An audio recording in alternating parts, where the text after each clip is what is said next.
राधे राधे। आज business phrases के बारे में जानेंगे, तो चलिए स्टार्ट करते हैं। और इसमें हम जानेंगे कि इंटरसेक्टिंग क्या होता है, प्रिंसिपल ऑफ फ्रेजिंग क्या होता है, और हम ये भी जानेंगे फ्रेजोग्राफी या बिजनेस में हम फ्रेजोग्राफी को किस तरीके से यूज़ करते हैं। तो आइए चलिए जानते हैं। The requirements of particular business have to be meet. जब हमें रिक्वायरमेंट होती है किसी विशेष बिजनेस के लिए और हमें मिलना पड़ता है, ठीक है ना, या हम किसी से विशेष पार्टिकुलर बिजनेस के लिए मिलते हैं, द प्रिंसिपल ऑफ फ्रेजिंग, जो हमारा प्रिंसिपल यानी सिद्धांत होता है फ्रेजिंग का, ठीक है।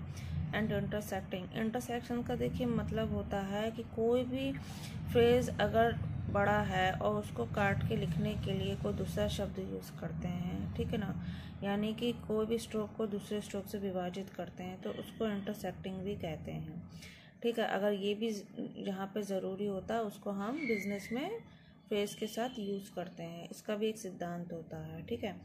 May be given a special application, वो हमें एक स्पेशल तौर पे यानी कि एक विशेष जो एप्लीकेशन होती है अकॉर्डिंग टू द पर्पस, जिस पर्पस के द्वारा हम बिजनेस के अनुकूल मतलब जो प्रिंसिपल ऑफ फ्रेजिंग और इंटरसेक्टिंग को यूज़ करते हैं, for which they are required, जहाँ पर या जो इसमें रिक्वायरमेंट होती है, ठीक है, वहाँ पे इंटरसेक्टिंग या प्रिंसिपल ऑफ फ्रेज का हम यूज़ करते हैं।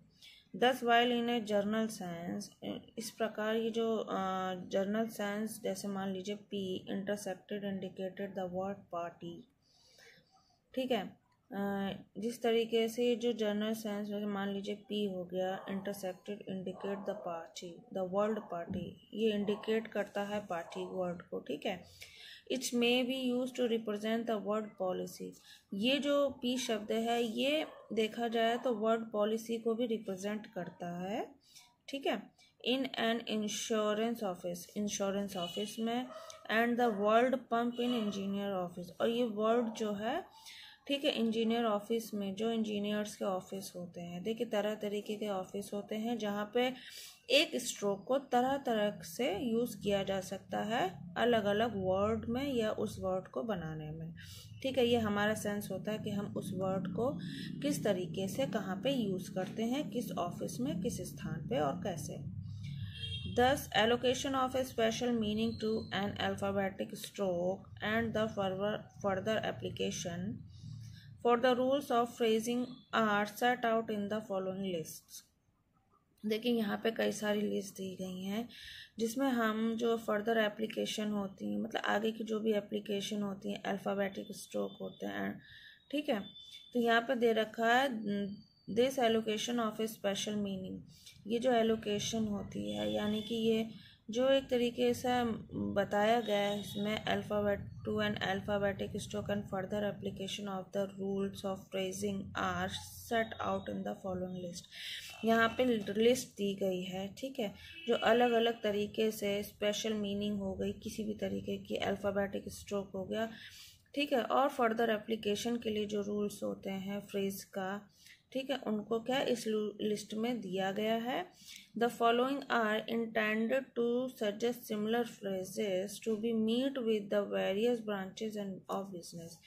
The following are intended to suggest similar phrases, कुछ सिमिलर फ्रेजेस जो हैं उनको सजेस्ट किया गया है to be meet in a various branches, कुछ वेरियस ब्रांचेस होती हैं बिजनेस की, ठीक है ना, कई कई प्रकार की होती हैं, उसमें सामान्य तौर पर सिमिलर फ्रेजेस जो होते हैं जो हम लोग पढ़ते हुए आए होते हैं उनको भी यूज़ किया जाता है, ठीक है। तो चलिए आइए वो देखते हैं वो ब्रांच जो होती हैं जनरल बिजनेस की फ्रेजेस वो क्या होती हैं।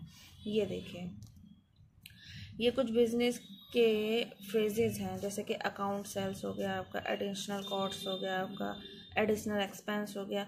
ये जो आप पढ़ेंगे ना तो इसमें आप जानेंगे कि हमारे तरह तरह के बिजनेस में तरह तरीके की जो एक स्ट्रोक संबंधित हमको कुछ लिखना होता है बिजनेस की रिप्रेजेंटेशन के लिए, ठीक है, उसके एक स्पेशल वर्ड होते हैं। देखिए इस वाले उसमें दिया भी है, कुछ स्पेशल वर्ड्स पार्टिकुलर होते हैं जो बिजनेस के फ्रेजेस के लिए यूज़ होते हैं, ठीक है ना, तो वही इसमें दिया गया है। ये हमारी सामान्य जानकारी के लिए जो बिज़नेस में हम यूज़ कर सकते हैं, ये वो फ्रेजेस दिए गए हैं। आप चाहें तो उसको अच्छे से रीड करके आप और अच्छी तरीके से समझ सकते हैं। ये देखिए, ठीक है। तो यही आपको बस इसमें इतना ही दे रखा है। और देखिए, हम जैसे कि जान भी सकते हैं कि बिजनेस फ्रेजेस का मतलब ही ये दिखा रहा है कि बिजनेस में यूज़ होने वाले फ्रेज जो कि जाहिर तौर पर पार्टिकुलर होंगे आपके लिए, और जो बिजनेस में अच्छी तरीके से यूज़ कर सकते हैं, और जो हम लोग पहले से भी स्ट्रोक को या फ्रेजेस को जानते हैं उसको किस तरीके से बिजनेस में यूज़ कर सकते हैं लिखने के तौर पे, वो भी इसमें दिया गया है। तो ये आज की वीडियो इसी से रिलेटेड थी, फ्रेजेस से रिलेटेड। इसी तरीके से आगे की वीडियो मैं आपके लिए लेकर आती रहूँगी। तब तक आप मेरी वीडियो के साथ बने रहिए। राधे राधे।